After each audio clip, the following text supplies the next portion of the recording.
Γεια σας Αγουστίνης, εδώ και πάμε να δούμε τι έχουμε τα rewards του Foodrun. Ωραία. Έχουμε ένα Jump Premium Gold Pack, 26 pack και Premium Gold Pack, οκ. Καλά packs, πιστεύω, εντάξει. Ωραία, λόγω το Premium Gold Pack που εντάξει δεν είναι καλύτερο. Ωραία, εντάξει, δεν είναι workout, εντάξει, σχετικά καλό στο πλέον.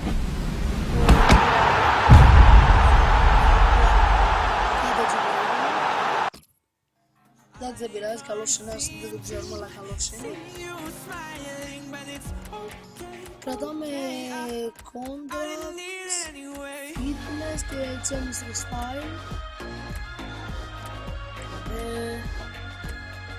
Ναι, θα τα βάζουμε στο πλάνο, μετά πάμε τράξουμε.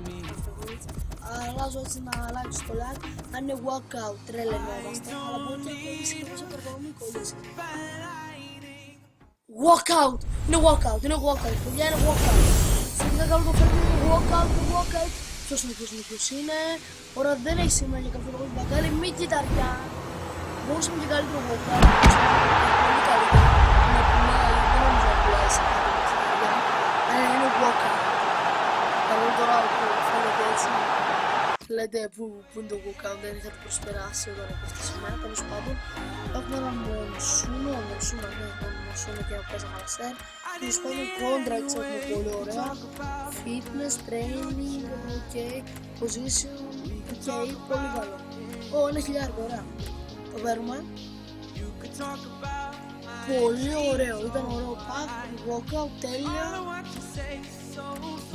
Ok, πάτε τα πάντα στο club, Grand FC. Έχουμε τη στολή, τέλος πάντων για κάποιο λόγο, για κάποιο λόγο με duplicate. Που στέλνουμε στο transfer list. Ωραία, να χάρη ελευθερία για pack. Τέλος πάντων, πάμε να δούμε πόσο κάνει ένας με κυταριά.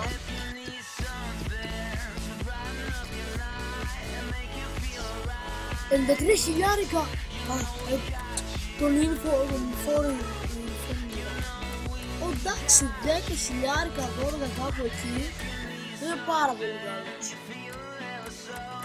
Είναι τέλειος. Λοιπόν παιδιά, αυτό το βίντεο ελπίζω σας άρεσε, κάντε ένα like, ένα subscribe και ένα θετικό comment. Αυτά, αντίο.